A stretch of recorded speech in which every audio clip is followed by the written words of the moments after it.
इंसानी शरीर की तलाश में निकली यह भूतिया डॉल जितनी अजीब दिखती है, इसके कारनामे भी उतने ही अजीब हुआ करते थे।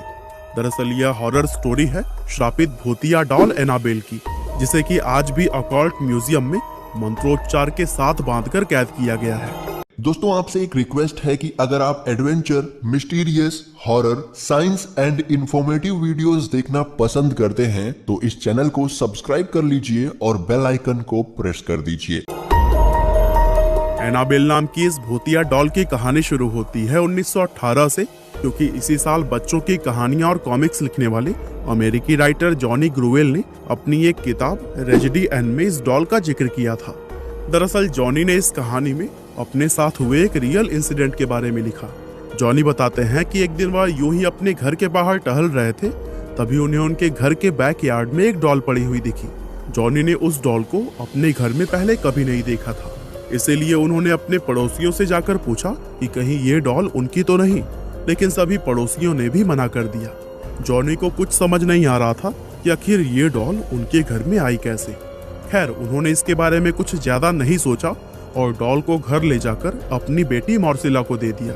मॉर्सेला उस समय काफी छोटी थी, इसीलिए वो डॉल को देखकर काफी खुश हुई। अब मॉर्सेला हर समय इसी डॉल के साथ ही खेलती रहती थी और इसी तरह से खेलते खेलते कुछ ही दिनों में उसको डॉल से बहुत ही ज्यादा लगाव हो गया था और वह एक पल के लिए भी अपनी डॉल को खुद से दूर नहीं करती थी। वह अकेली घर में बैठी उस डॉल से खेलती और उससे बातें करती रहती, और यह सब देखकर जॉनी को अपनी बेटी की थोड़ी फिक्र भी होती, लेकिन फिर भी बच्ची समझकर वह उसको डॉल से खेलने देते थे।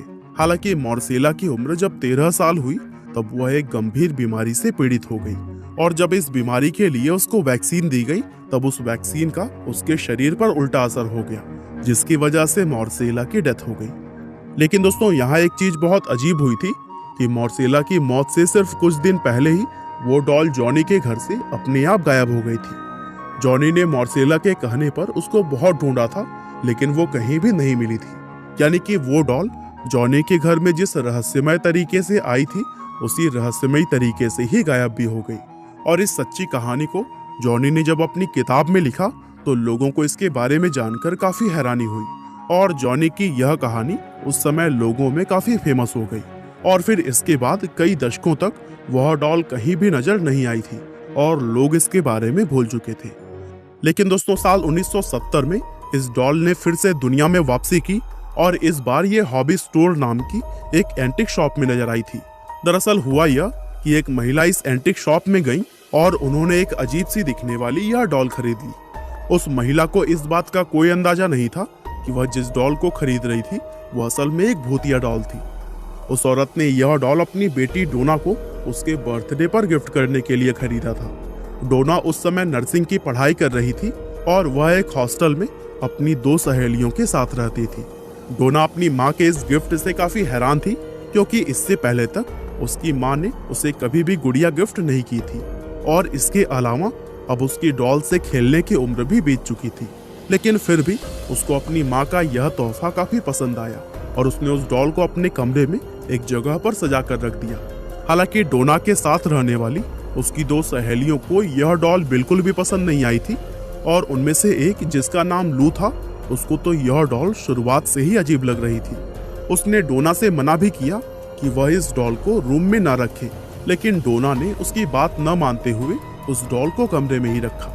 अब इस डॉल के कमरे में आते ही वहां पर अजीब अजीब चीजें होनी शुरू हो गई। सबसे पहले तो डोना ने यह गौर किया कि ये डॉल अपनी जगह से अपने आप ही मूव कर लेती थी। दरअसल डोना और उसके फ्रेंड्स जब भी कभी कमरे से बाहर जाती तो फिर वापस आने पर यह डॉल उसे कहीं एक नई जगह पर मिलती थी। डोना कई बार से इस चीज को नोटिस कर रही थी, और उसने जब यह बात अपनी रूममेट्स को बताई तो उसकी दोनों फ्रेंड्स ने कहा कि तुम उस डॉल को तुरंत ही कमरे से निकाल दो, क्योंकि वह एक श्रापित भूतिया डॉल है। लेकिन डोना ने अपने दोस्तों की बातों को नजरअंदाज कर दिया, क्योंकि वह भूत प्रेतों के बातों पर विश्वास नहीं करती थी। कुछ दिन इसी तरह से समय बीतता गया और ये लोग डॉल की अजीब अजीब हरकतों को नोटिस करते रहे। लगभग 1 महीना बीत जाने पर इन्हें कमरे के अंदर एक कागज पड़ा हुआ मिला, और इस कागज पर किसी बच्चे की राइटिंग में हेल्प मी लिखा हुआ था। और ये कागज इन्हें एक बार नहीं बल्कि कई बार कमरे में पड़ा हुआ मिला। इसके अलावा एक बार जब ये लोग रात में कहीं बाहर से अपने रूम में लौटे तो इन्होंने देखा कि इस डॉल की पीठ और सीने पर लाल रंग के धब्बे लगे हुए थे। और चूंकि ये तीनों फ्रेंड्स नर्सिंग की स्टूडेंट थी, इसीलिए इन्हें ये पता करने में जरा सा भी वक्त नहीं लगा कि ये धब्बे किसी रंग के नहीं बल्कि खून के थे। किसी को भी समझ नहीं आया था कि आखिर इस डॉल के कपड़ों पर यह खून लगा कहां से। इस घटना के बाद से लू ने डोना से कई बार कहा कि ये डॉल भूतिया है और इसको यहाँ रखना बिल्कुल भी ठीक नहीं है, लेकिन डोना अपने किसी भी दोस्त की बात सुनने को तैयार ही नहीं थी। और इतना कुछ हो जाने पर भी डोना ने इस डॉल को अपने कमरे से नहीं निकाला। दरअसल डोना को भी इस डॉल से एक अजीब तरह का लगाव हो गया था। एक दिन लू घर में अकेली थी और डोना अपनी दूसरी सहेली के साथ किसी काम से बाहर गई थी। तभी लू को कमरे से डोना के चीखने की आवाज आई और इस आवाज के चक्कर में वह भूल गई थी कि डोना तो घर में थी ही नहीं। वह भागते हुए जब कमरे में गई तो उसने देखा कि कमरे में उस डॉल के अलावा और कोई भी मौजूद नहीं था। लेकिन इसके बाद कमरे से लू के चीखने की भी आवाज आई और इत्तेफाक से डोना और उसकी सहेली उस समय लौटकर आ चुके थे। और जैसे ही उन दोनों को लू की आवाज आई, वे दोनों भागते हुए कमरे में पहुंची। कमरे में जाकर उन्होंने देखा कि लू फर्श पर बेहोश पड़ी थी और उसके शरीर पर गहरे चोट के निशान थे। ये दोनों फ्रेंड्स लू को हॉस्पिटल लेकर गईं, जहां पर उसे तुरंत ही एडमिट कर लिया गया। और फिर लगभग 2 दिन के बाद जब लू को होश आया तो उसने डोना को बताया कि उस पर यह हमला उसकी डॉल ने किया था। और यह बात सुनकर डोना का सर ही चकरा गया और अब उसको लू की कही हुई सभी बातों पर यकीन होने लगा था, क्योंकि लू पर जानलेवा हमला हुआ था और इस हालत में वह झूठ कभी भी नहीं बोल सकती थी। डोना तुरंत ही अपने हॉस्टल के पास वाले चर्च में गई और फादर हैगन को इस घटना के बारे में बता दिया। फादर हैगन ने डोना की बात सुनी और उसको अपने सीनियर फादर कुक के पास भेज दिया। फादर कुक ने डॉल को अच्छी तरह से देखा और डोना को बताया कि यह डॉल भूतिया है और इस पर एक बुरी आत्मा का साया है। फादर कुक ने कहा कि यह मामला संभालना उनके बस की बात नहीं है, इसीलिए उन्होंने इसकी खबर paranormal activity expert Edward Warren और उनकी पत्नी लॉरेन डीटा को दे दी। ये दोनों पति और पत्नी इस मामले के बारे में सुनते ही तुरंत डोना के हॉस्टल रूम में पहुंच गए और उन्होंने डॉल के इस बिहेवियर की बारीकी से जांच करने के लिए 1 हफ्ता उसके साथ बिताने का फैसला किया। और फिर 1 हफ्ता डॉल के साथ रहने के बाद वॉरेन कपल ने डोना को बताया कि इस डॉल के अंदर एक बेहद शक्तिशाली आत्मा का वास है और अब ये आत्मा इस डॉल से निकलकर एक इंसानी शरीर में जाना चाहती है। इन लोगों ने आगे बताया कि आत्मा ने अपने रहने के लिए डोना के शरीर को चुना है, इसीलिए जितना जल्दी हो सके इसको डोना से दूर करना होगा। डोना ये सब बातें सुनकर बहुत घबरा गई और उसने वॉरेन कपल को डॉल उनके साथ ले जाने के लिए हाँ बोल दी। ये दोनों पति और पत्नी डॉल को अपनी कार में रखकर अपने साथ ले जाने लगे और तभी अचानक से इनके कार का सभी सिस्टम फेल हो गया और कार बेकाबू होकर एक दीवार से जा टकराई।